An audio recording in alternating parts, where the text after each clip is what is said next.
10년이 넘은 한 신문의 기사를 읽게 되었습니다. 그 기사의 내용을 인용해서 이 이야기를 들려드리겠습니다. 2009년 어느 주말 미국 동부의 노스캐롤라이나 주 서부 산골 마을인 몬트리트시에서 한 추모 예배가 있었다는 기사입니다.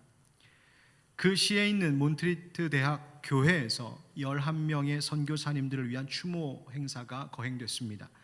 그 선교사님들은 바로 한국에서 고아들을 돌보며 젊음을 바치셨던 선교사님들이셨습니다. 이분들은 일제강점기 때부터 한국 전쟁을 지나 1970년대 말까지 전남 광주 지역 및 충현원에서 고아들을 돌보셨던 분들입니다. 충현원은 1949년 선교사 로버트 윌슨이 사택에서 40여 명의 아이들을 돌봤던 것에서 시작된 국내 현존하고 있는 가장 오래된 보육원입니다. 이 로버트 윌슨과 그의 부인 되시는 베시 여사가 1905년 조선에 파송되어 1948년까지 있으면서 애양원을 세워 1만 명이 넘는 한센병, 나병, 한센병 환자를 돌봤던 분들입니다. 그래서 그 목사님은 조선 한센병의 아버지, 한센병 환자의 아버지라 불리기도 했습니다. 이 부부의 자녀 7명도 모두 한국에서 태어나고 선교사로 활동했으며 4대에 이르기까지 한국에서 선교하며 봉사한 가정으로 집안으로 유명합니다. 1906년부터 1952년까지 또 버려진 고아들을 돌봐왔던 로버트 낙스라고 하는 목사님도 이날 추모에 기억되는 분이셨습니다. 1947년부터 30여 년간 광주 기독병원 원장을 지내며 결핵 환자를 치료하는 데 앞장섰고 고아들을 치료했던 허버트 아우구스투스 박사 부부도 그 대상이었습니다. 또 한국 전쟁 당시 북한군 및 중공군 포로들을 상대로 선교 활동을 하면서 고아들을 돌봤던 브루스 커밍스 목사, 6.25 때 한국을 떠나라는 그 권유를 거부한 채 떠나지 않고 광주 수피학 여고 교장을 지내며 충현원 고아들을 지원했던 플로렌스 루트 여사, 또 6.25 한국전쟁 당시에 서울에 남아있던 전쟁 고아들 1,000여 명을 피신시킨 한국판 쉰들러 리스트의 주인공인 러셀 브레이스델 목사 등이 바로 이 추모 행사의 주인공들이었습니다. 특히 이 브레이스델 목사는 1950년 7월 한국에 파병되어 있던 미 공군의 군목으로 있으면서 전쟁통에 버려진 고아들을 보살피다가 그해 11월 중공군이 밀려올 때에 그 전황이 급변하자 아무도 이들을 돌보고자 나서지 않는 그 가슴 아픈 상황 속에서 놀라운 도전을 하게 됩니다. 바로 이 1,000여 명의 우리 한국 고아들을 미 공군 화물 수송기 편으로 제주도로 피신시키는 일을 성공했습니다. 이 이야기를 전해주는 기사는 이 일이 정말 기적처럼 일어난 일이라고 들려줍니다. 또 부연하여 설명하기를 이 브레이스델 목사의 헌신을 기념하고자 그의 아들 되는 아들 목사님이 아버지 목사님만이 아니라 한국 전쟁 당시 헌신한 그 나머 다른 10분의 선교사님들을 위한 추모 행사를 준비해서 이 몬트리트시 대학교회에서 열렸다는 이야기입니다. 몬트리트시는 전쟁으로 폐허가 된 한국에서 복음 전하고 봉사활동하면서 젊음을 바치셨던 미국 선교사님들이 모여서 사는 지역과 인접하여 있고, 그래서 미국 장로교 선교사 교육의 중심지가 되는 곳이 바로 이 도시라는 말을 덧붙였습니다. 또 한국전쟁 당시 미국은 1만여 명의 한국 고아들의 생명을 구하고 1954년 6월까지 전국 각지의 고아원에 있는 4만여 어린이들에게 식료품과 의료품을 지원해 주었으며 20여만 명의 전쟁 고아 중 상당수는 휴전 이후에 미국으로 입양되었다는 소식도 들려주었습니다. 어제는 65회 현충일이었습니다. 나라를 위해 희생하신 분들을 기억하고 감사하는 날이지요. 코로나 때문에 온 나라가 힘들고 온 세계가 어려움 속에 처한 지금 우리가 참 많은 것들을 생각하게 되는데, 특별히 이 대한민국이 과거 지원을 받아야만 겨우 사는 나라에서 이제는 어려운 나라들을 돕고 지원하는 나라로 발전했다는 것, 전쟁의 폐허였던 이 땅이 불과 70년도 되지 않은 짧은 기간 안에 이처럼 부강해지고 오히려 코로나와 같은 이 어려운 때에 다른 나라들이 배우려고 하고 부러워하는 나라가 되었다는 사실은 그 어떤 정치적 입장을 떠나서라도 우리는 정말 하나님께 감사해야 할 이유라고 말합니다. 그냥 된 것이 아닙니다. 하나님의 은혜인 줄 믿습니다.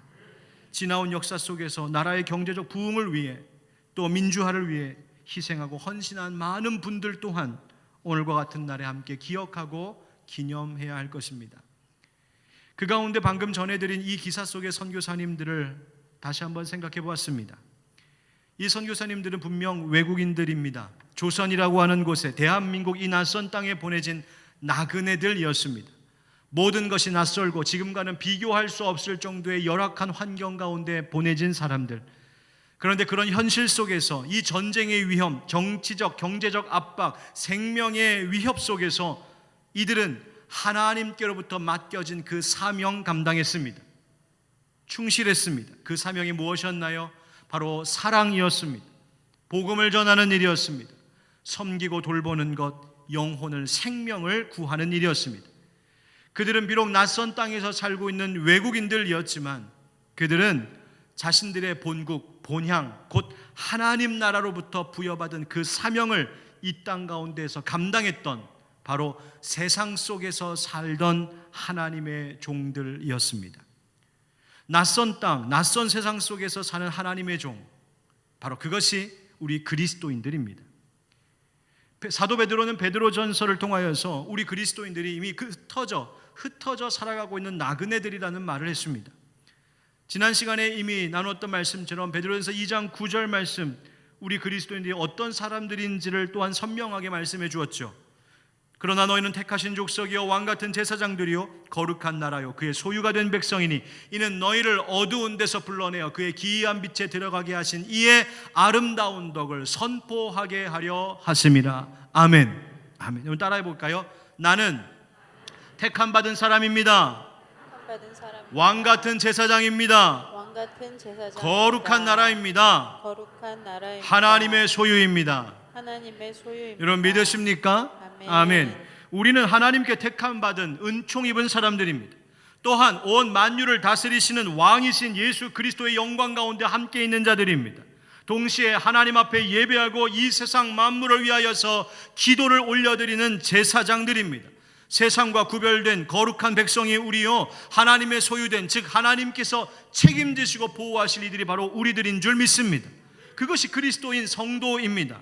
그런데 오늘 본문에서 베드로는 그리스도인의 또 다른 이름 하나를 우리에게 가르쳐주고 있는데 바로 16절의 말씀입니다. 같이 읽어볼까요? 시작. 너희는 자유가 있으나 그 자유로 악을 가리는 데 쓰지 말고 오직 하나님의 종과 같이 하라. 아멘. 무엇과 같이 하라고요? 하나님의 종. 성경은 우리에게 나그네다, 너희들은 왕같은 제사장이다 라고 말하면서 이제는 너희가 하나님의 소유된 하나님의 종이다 라고 말해주고 있습니다. 앞서 소개해드렸던 한국 전쟁 당시의 그 선교사님들, 목사님들, 이 한국이라고 하는 낯선 땅에서 그러나 그들은 하나님의 종으로 살았습니다.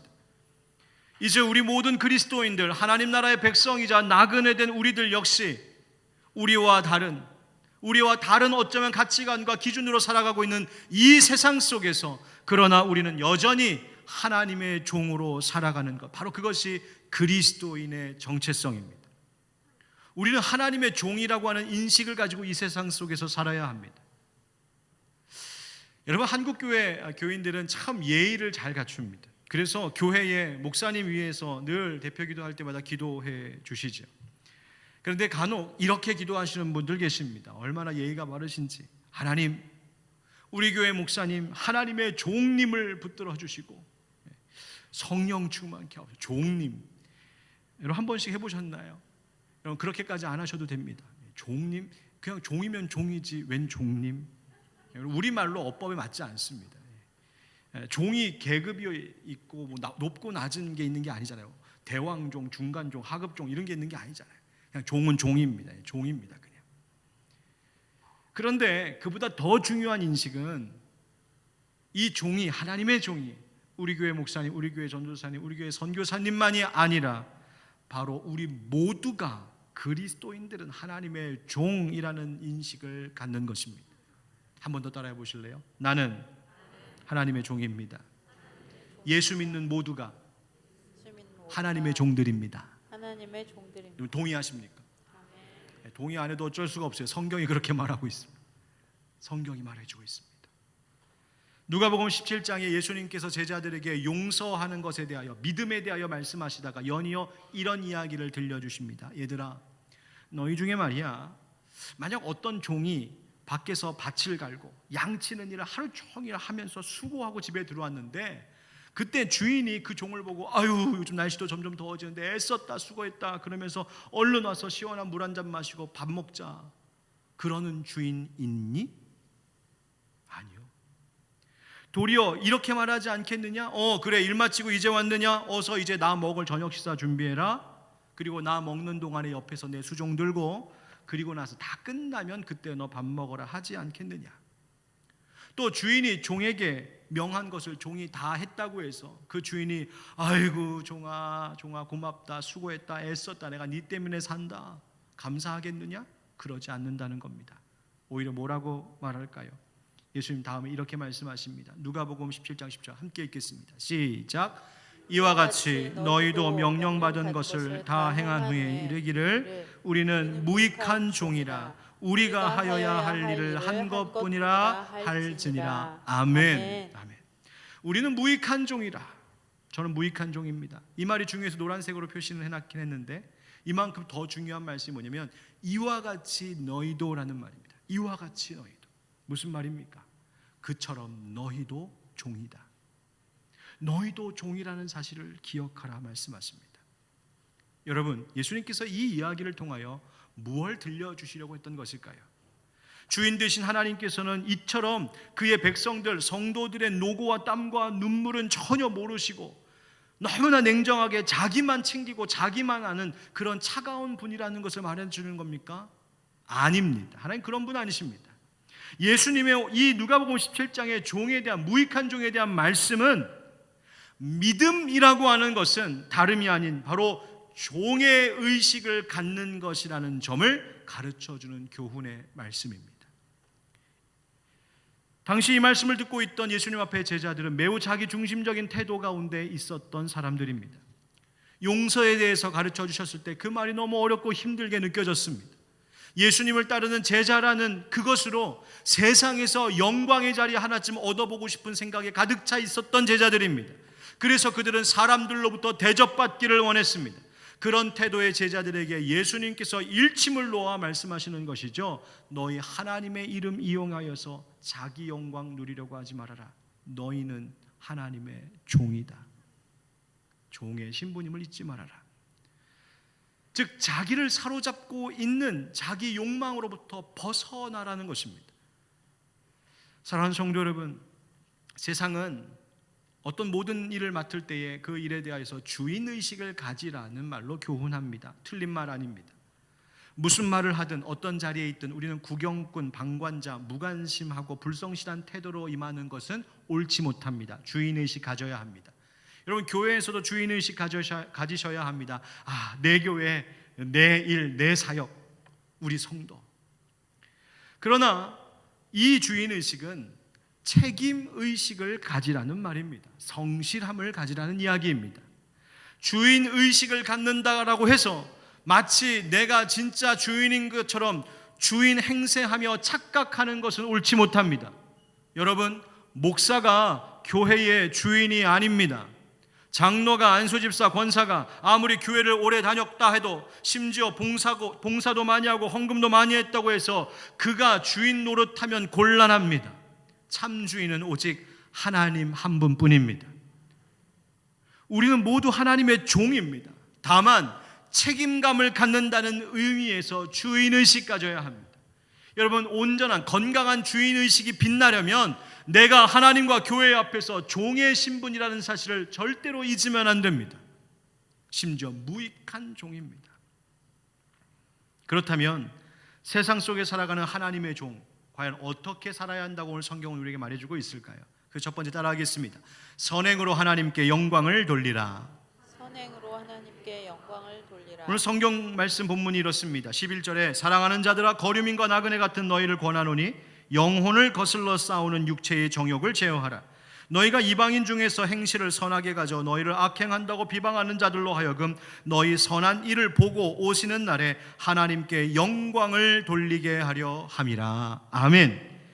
사랑하는 자들아, 아가페토이라는 헬라어입니다. 얼마나 따뜻하고 친절한 부름입니까? 사랑하는 자들아, 거류민과 나그네 같은 너희. 여러분, 나그네로 살아가고 객으로 살아가는 사람들에게 누가 사랑하는 자여라고 부르겠습니까? 누가 그들에게 이렇게 따뜻한 말로 불러주는 귀한 은혜가 있겠습니까? 그런데 그런 자들이, 그런 부름을 받는 자들이 바로 우리들입니다. 누가 우리를 그렇게 불러주십니까? 바로 우리 주님, 우리 주님께서 사랑하는 자여 불러주십니다. 그리고 주님의 몸된 교회의 형제 자매들이 우리 서로 사랑하는 자여라고 불러주는 것입니다. 그래서 여러분, 교회는 이 세상을 살아가는 나그네들이 와서 쉼을 얻고 다시 사랑을 충전하여 힘을, 은혜를 충전하여 세상으로 나아가도록 하는 곳이 바로 교회입니다. 그래서 우리는 서로 사랑하는 자여 불러줘야 됩니다. 여러분, 한번 옆에 있는 분을 이렇게 불러주세요. 사랑하는 권사님, 사랑하는 집사님, 사랑하는 성도님, 한번 인사할까요? 시작. 사랑하는 성도님, 사랑하는 권사님, 사랑하는 집사님. 사랑합니다. 벌써 분위기가 따뜻해지잖아요, 그렇죠? 사랑합니다. 그런데 오늘 성경에 보니까 이 사랑하는 하나님의 백성들, 그들에게 하나님의 종으로 처음 뭐를 하라고 되어 있냐면 육체의 정욕을 제어하라 합니다. 이 육체의 정욕이란 바로 영혼을 거슬러 싸우는 것이라고 또한 설명해 주십니다. 성경은 우리가 이 세상에서 하나님의 종으로 어떤 선한 행실을 행하고 선한 것을 드러내 보이기 전에 먼저 너의 내면에, 네 속에 육체의 정욕을 제어하는 것부터 시작하라고 말씀하십니다. 왜냐하면 내가 육체의 정욕을 제어하지 못하고 여전히 나를 위한 존재로 살아가고 있는 한 우리는 절대로 세상에서 올바른 선행을 행할 수 없기 때문입니다. 육체의 정욕이란 인간의 육신적인 욕망, 육체적인 본성, 죄의 본성을 의미합니다. 이것은 육체의 쾌락을 탐닉하는 성적 욕구만이 아니라 모든 이기적이고 탐욕적인 태도에 대하여 경고하시는 말씀입니다. 영혼을 거슬러 싸우는 것, 즉 영이 사는 것을, 영을 위한 일을 회방하고 무너뜨리는 모든 것입니다. 여러분 생각해 보십시오. 하나님의 종된 성도들은 하나님 섬기고 하나님이 보내주신 내 삶의 주변에 만나는 사람들, 이웃들을 섬기는 종의 신분을 가졌다 했습니다. 즉 나를 위한 삶이 아니라 타자를 위한 삶을 살아가는 것이 하나님의 종입니다. 그런 종이 만약 육체의 정욕을 제어하지 못했다면 여전히 그것은 나를 섬기는 것이요 나를 위한 삶에 매여 있을 뿐입니다. 아무리 기도하면서 입술로 하나님 나는 당신의 종입니다 라고 외친다 할지라도 정작 그 기도의 내용이, 그 삶이 내 욕구만을 여전히 위한 것에 매여 있다면 그것은 하나님의 종에 합당한 모습이 아닌 것입니다.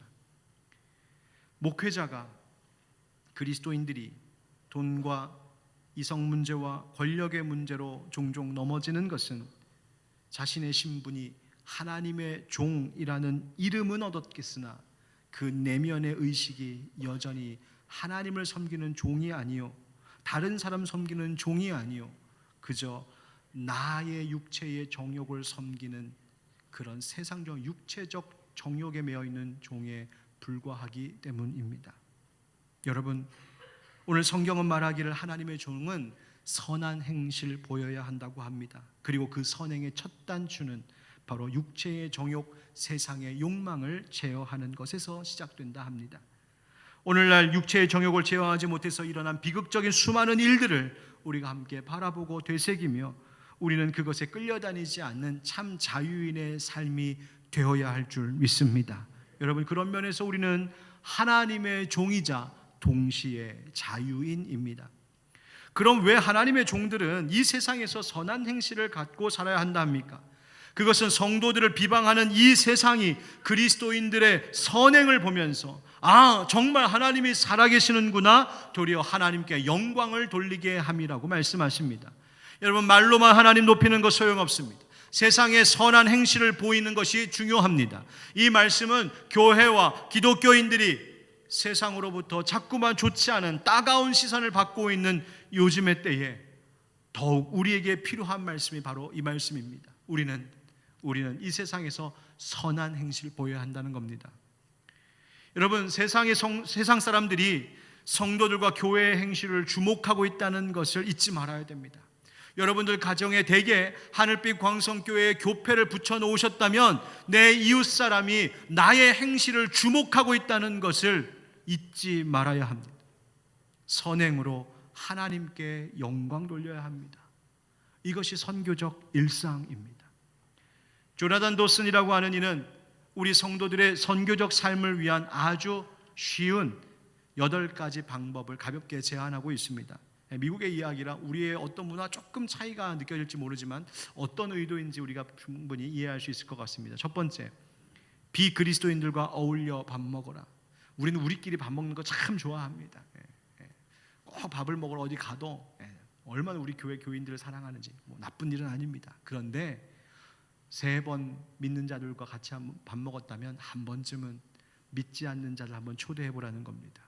나의 조촐하고 아주 간소한 검소한 식탁에 한번 내 이웃을 초대해 보는 겁니다. 두 번째, 운전하지 말고 걸어라. 무슨 말이에요? 동네 다니면서 모르는 사람 얼굴도 좀 마주치고 인사도 좀 하고 엘리베이터에서 모른 체 하고서 그저 나는 하나님만 봅니다 이러고 서 있지 말고 옆에 있는 이웃과 한번 인사 나누라는 거예요. 단골이 되라 합니다. 야, 저기서 할인한대 그럼 쪼르르 갔다가, 야, 저기서 쿠폰 준대 그럼 쪼르르 갔다가, 야, 저기서 2+1 한대 그럼 쪼르르 갔다가, 자꾸 그러지 말고 한 군데 좋은 단골이 되어서 꾸준히 좋은 관계를 맺으면서 내가 그리스도인의 빛과 향기를 드러내라는 거예요. 비그리스도인들과 함께 취미생활도 하라고 권면합니다. 동료들, 직장 동료, 이웃들, 학교에서는 학교 친구들에게 말을 걸며 관심 보이라고 합니다. 비영리단체에서 자원봉사라고 합니다. 아까 말씀드렸던 우리 동네에 그 쓰레기 치우고 텃밭 만드는 것 우리가 주관하는 것 아닙니다. 이 동네의 지역을 위해서 섬기는 어느 한 작은 모임이 있는데 이 지역 주민들의 모임, 우리 교회가 이웃으로서 함께 하겠다고 자원했고 우리 함께 약속한 겁니다. 그래서 우리 교회에 동참하는 겁니다. 이웃이 하는 좋은 봉사에 함께 섬기는 것, 그게 교회입니다.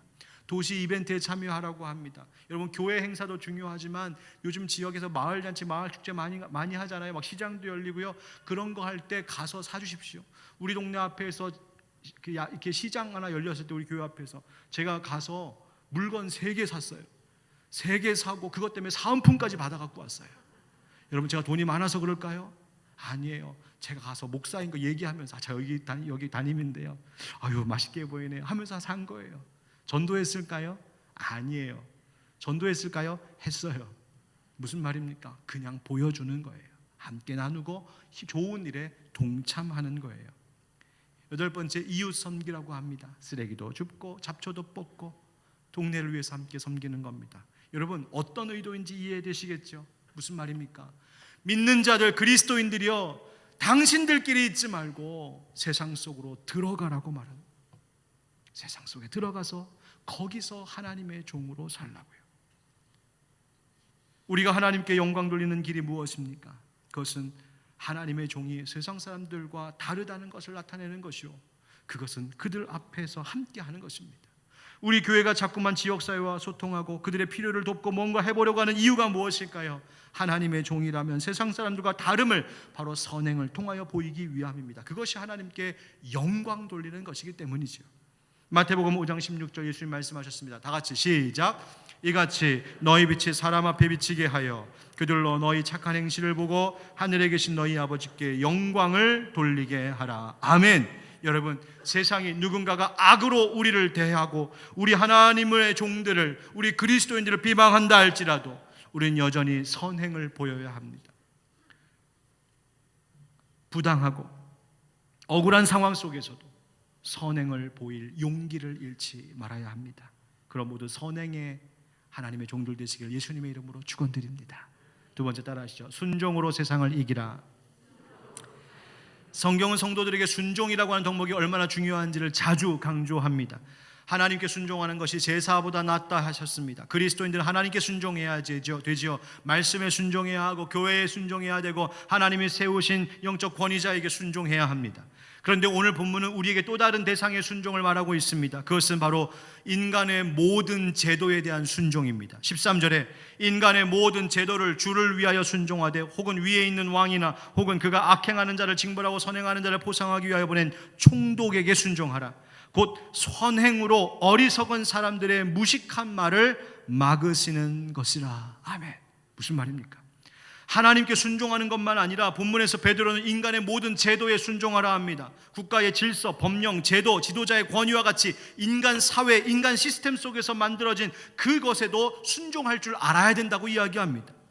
베드로 당시에는 그 대상이 왕이었고 총독이었습니다. 오늘날 생각하면 이 나라의 국가 지도자를 비롯한 여러 지도자들이요, 이 나라의 법과 제도들, 또 내가 처해 있는 그 기관이나 그 조직 안에서의 권위자들, 상관들, 그들에게 순종하라고 합니다. 왜요? 왜 하나님 나라에 속한 하나님의 종이 이 세상의 제도에, 이 세상의 권위에 순종해야 할까요? 오늘 성경 13절에 이렇게 말씀하셨습니다. 인간의 모든 제도를 주를 위하여 순종하되. 누구를 위하여? 주를 위하여. 내 상관을 위하여, 세상의 왕을 위하여, 총독을 위하여 순종하라는 것이 아닙니다. 주님을 위하여서 순종할 줄 알아야 된다고 말합니다. 여러분, 왜 그렇습니까? 왜 그래야 되는 겁니까? 우리가 세상의 제도와 권위에 순종해야 하는 첫 번째 이유는 모든 권위란 하나님께로부터 오는 것임을 우리가 믿기 때문입니다. 두 번째는 세상의 어리석은 말을 막기 위해서입니다. 세상의 어리석은 말이라는 게 뭘까요? 교회에 대하여, 그리스도인들에 대해 비방하는 겁니다. 과거 베드로 당시 초대교회 그리스도인들은 종종 근거 없는 비방을 당하는 일이 있었습니다. 유대교인들은 기독교인들이 하나님의 이름을 망령되이 일컫는다고 이교 집단이라고 했습니다. 그리스도인들이 하나님의 율법을 폐한다고 여겼습니다. 아니요, 예수님 말씀하시기를 내가 율법이나 선지자를 폐하러 온 줄 생각하지 말라. 폐하러 온 것이 아니라 완전하게 하려 합니다. 사랑의 교제, 성도의 교제를 기독교인들이 말하자, 즉 주의 만찬을 말하는 것이거든요. 마치 로마인들은 다른 이교도 축제를 떠올리며 유사한 집단 난교로 오해를 해서 비방했습니다. 그리스도의 몸을 나눈다는 것을 마치 어린아이를 잡아다가 죽여서 나눠 먹는 식인으로 오해하기도 했습니다. 이와 같은 오해와 근거 없는 비방, 어리석은 말들을 막고, 그것을 잠잠하게 하고, 잘못된 소문들을 막고 세상의 공격을 이길 수 있는 힘은 오히려 우리가 똑같이 저들과 같은 방법으로 폭력적으로 대항하는 것이 아니라 그리스도인들로서 이 사회의 법과 질서를 잘 지키고 권위에 순종하는 것, 거기에 있다라고 말씀하시는 겁니다. 물론 이것은 오직 그리스도가 우리의 주 되신다는 진리에서 벗어나지 않는 한에서, 우리의 신앙이 흔들리지 않는 한에서 말하는 겁니다. 여러분, 그래서 교회도 성도들도 사회의 법에 대하여서 우리는 불법 저지르면 안 됩니다. 준법 정신, 바른 시민의식 가져야 합니다. 우리 교회가 창립 당시에 카페 만들고 메뉴를 안 만들었습니다. 그리고 영업 제대로 막 홍보하고 그런 거 하지 않았습니다. 왜 안 하냐고, 좀 하면은 개척 당시에 좀 도움받지 않겠느냐고 누군가 물어보시더군요. 아닙니다. 우리 교회는 종교 부지에 지어진 건축물이기 때문에 영업을 하면 불법입니다. 또 주변 카페들이 이렇게 많은데, 여러분 우리 교회 카페 커피 너무 맛있잖아요. 그런데 우리가 영업을 제대로 하게 되면 이 지역 카페 어떻게 되겠어요? 그거 안 됩니다. 그러면 안 됩니다. 그래서 여러분 우리가 그저 우리 교회 카페는 동네 사람들, 교인들이 함께 잠시 와서 머물다 쉬었다 가는 것이고, 그 커피값 감사해서 헌금하시면 그 헌금 수입 그대로 다 장학금으로 돌리는 겁니다. 여러분 헌금 많이 해주세요. 여러분 커피 한 잔 마시거든 한 석 잔, 넉 잔 값 내주셔도 저희가 뭐라고 안 그럽니다. 다 그대로 장학금으로 나갑니다. 교회가 불법을 행하면 안 됩니다. 과거 교회가 부흥하던 시기에 건축물이 많이 필요하니 불법 건축물 많이 세웠습니다. 그냥 은혜로 대충 넘어가려고 했습니다. 이제는 아닙니다. 그럴 수 없습니다. 교통질서 교인들이 잘 지켜야 됩니다. 여러분 요즘 백병원 주차장 못 써서 너무 어려우시죠? 그렇지만 불법 주차하시면 안 됩니다. 주변 상가, 약국에 피해 주도록 주차하시면 곤란합니다. 다른 사람들은 혹시 우리 교회 주차장에 몰래 주차하고 갈지라도 우리는 그거 봐주고, 우리는 또 그렇게 하면 안 됩니다. 우리는 허용해도 우리는 그렇게 하면 안 됩니다. 이웃 동네에서 서로 지켜야 될 거 지켜야 됩니다. 여러분 코로나 방역에 우리가 지금 소모임을 잠시 다시 자제하고 멈추기로 했습니다. 조금 더 기다리겠습니다라고 하는 현수막 크게 갖다 붙였습니다. 왜요? 믿음으로 우리는 괜찮다고 말하면 안 됩니다. 나라의 어려움을 함께 기억하며 우리도 주의해야 합니다. 더 열심히 잘 지켜야 하는 것이 우리 그리스도인들입니다. 사업을 하고 영업을 할 때에도 법 준수 잘 하셔야 됩니다. 편법, 불법하지 말아야 됩니다. 목사님, 법대로만 하면은 손해가 얼마나 많은데 어떻게 수입을 얻으라고요? 요즘 같은 세상에 당장의 손해가 보이시겠죠? 죄송하지만 그래도 법 지켜야 됩니다. 왜냐하면 하나님께서 마침내 모든 것 다 갚으실 것이기 때문입니다. 재물은 여호와를 경외하는 자에게 주시는 보상이라고 하셨다는 사실을 여러분 믿으셔야 합니다. 바로 그와 같은 태도가 진리를 알지 못하고 거부하는 이 어리석은 사람들의 말과 태도를 잠잠하게 하는 것입니다.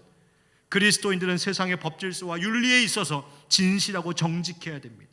불신자들, 비그리스도인들보다 더 깨끗하고 의롭게 살아야 됩니다. 그래서 우리 교회 핵심 정신 중에 하나가 모든 것에 깨끗한 교회입니다.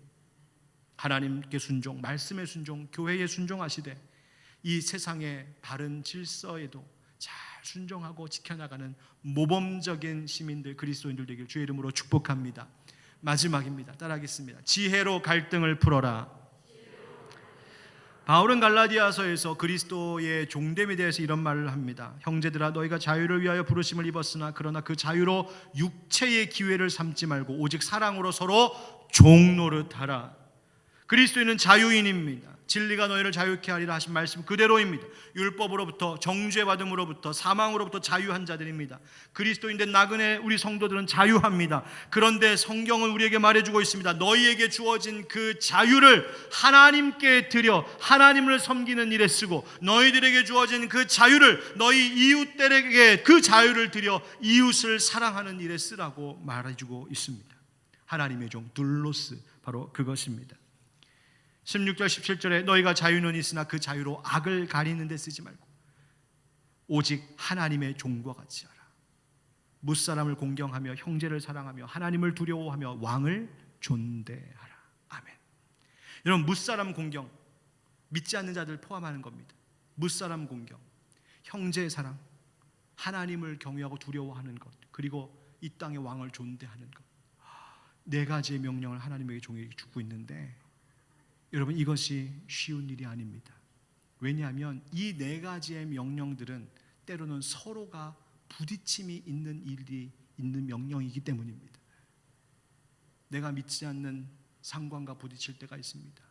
나는 하나님을 두려워하기 때문에 하나님의 영광 위에서 살아야 되는데 내 상관이 이런 걸 나에게 요구할 때에 내가 그곳에 부딪힘이 있을 때가 있습니다. 세상의 법질서 잘 지켜야 된다고 했는데 세상의 온갖 것들이 나를 그렇게 못하도록 내 발목을 붙잡을 때가 있습니다. 내가 무사람을 공경하라고 했는데 보니까 믿지 않는 자, 악한 자입니다. 그런데 어떻게 그를 이해하고 공경할 수 있을까요? 이런저런 것들이 이것을 지키면 저것이 부딪히고 이것을 지키면 이것을 어겨야 하는 것 같은 그런 갈등들이 있습니다. 그런데 여러분, 우리 그리스도인들은 본래가 이 낯선 세상 속에서 그런 긴장 속에서 살아가는 사람들입니다. 우리의 소속이 두 군데이기 때문이에요. 하나는 하나님의 나라요, 하나는 이 땅이기 때문에 그렇습니다. 따라서 하나님의 종은 그 갈등을 지혜로 풀어갈 수 있도록 성령님께 날마다 지혜를 구하며 기도해야 됩니다. 우리를 사랑하는 자들이라 불렀으니 사랑하며 사는 것, 여러분, 그것이 가장 큰 지혜임을 잊지 마시기 바랍니다. 수많은 망설임과 고민 끝에 결국 여러분들이 우리가 택해야 할 것은 바로 사랑입니다. 그리고 그 지혜를 얻기 위하여 우리는 날마다 성령님과 친밀한 교제가 필요한 것입니다. 지혜로 갈등을 풀어가야 합니다. 여러분, 코로나 이후 시대의 교회에 대해서 많은 이들이 걱정하고 있습니다. 어떻게 해야 되는지 다들 잘 모르겠습니다. 그런데 다른 것은 몰라도 한 가지 분명한 것 알려주신 것 있습니다. 이제 교회는 세상의 선한 이웃이 되는 교회가 되어야 한다는 것입니다. 무엇이 되어야 된다고요? 선한 이웃. 이것이 바로 선교적 일상입니다. 교회라고 하는 말은 모임이라는 뜻입니다. 주님께서 불러내어 모인 공동체. 그런데 이 교회라고 하는 모임에, 이 에클레시아라고 하는 말의 또 깊은 의미는 바로 그 모임이 주님 앞으로, 주님께로 불러 모았다는 사실입니다. 그 말은 예수님 사랑하듯 하나님의 세상을 이처럼 사랑하셨으니 우리도 세상을 사랑하며 살라는 바로 그 이야기입니다. 헨리 나우엔의 책 중에 이런 제목의 아주 작은 책이 있습니다. 예수님을 생각나게 하는 사람. 어떤 사람? 예수님을 생각나게 하는 사람. 다른 이야기 안 하고 그 제목만 생각해도 은혜가 됩니다. 예수님을 생각나게 하는 사람, 예수님을 생각나게 하는 교회. 누가복음 10장 36절 37절에 예수님은 선한 사마리아인의 이야기를 들려주시고 우리에게 이렇게 말씀하셨습니다. 네 생각에는 이 세 사람 중에 누가 강도 만난 자의 이웃이 되겠느냐?